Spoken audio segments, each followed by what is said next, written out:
एक नदी के किनारे दो पेड़ थे। उस रास्ते एक छोटी सी चिड़िया गुजरी और पहले पेड़ से पूछी, बारिश का मौसम शुरू होने वाला है, क्या मैं और मेरे बच्चे तुम्हारी टहनी में अपना घोंसला बनाकर शरण ले सकते हैं? लेकिन उस पेड़ ने मना कर दिया। चिड़िया फिर दूसरे पेड़ के पास गई और वही सवाल पूछा। दूसरा पेड़ मान गया। चिड़िया अपने बच्चों के साथ खुशी खुशी दूसरे पेड़ में घोंसला बनाकर रहने लगी।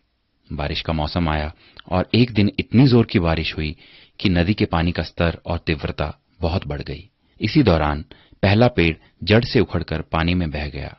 जब उस चिड़िया ने उस पेड़ को बहते हुए देखा तो कहा, जब मैं तुमसे अपने और अपने बच्चों के शरण के लिए आई तब तुमने मना कर दिया था, तो अब देखो तुम्हारे उसी रूखे बर्ताव की सजा तुम्हें मिल रही है।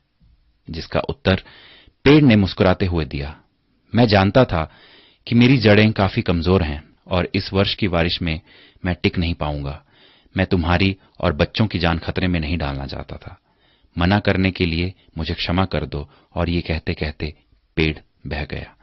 किसी के इनकार को हमेशा उनकी कठोरता ना समझिए। क्या पता उनके उसी इनकार से आपका भला हो।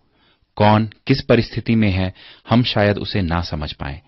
इसलिए किसी के चरित्र और उनकी शैली को उनके वर्तमान व्यवहार से ना तोलें।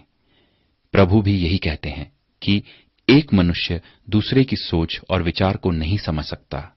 स्वयं प्रभु ही है जो मनुष्य को उसके हृदय से जांचता है, ना कि उसके रूप से। तो आइए दूसरों के बारे में ऊंच नीच से ना सोचकर सबको प्रेम और भाईचारे की नजर से देखने का प्रयास करते हैं।